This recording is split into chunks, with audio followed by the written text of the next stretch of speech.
Non-combustibility and safety. The innovative clay foam consists mainly of clay minerals. Therefore, it is non-combustible and retains its shape even at high temperatures. Its fire behavior is regularly tested under strict conditions by an independent institute.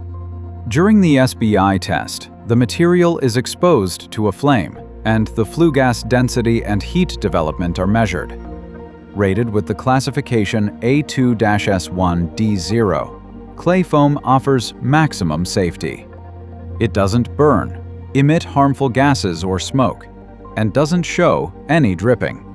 Even in extreme heat, the building parts behind it remain cool, keeping essential installations protected.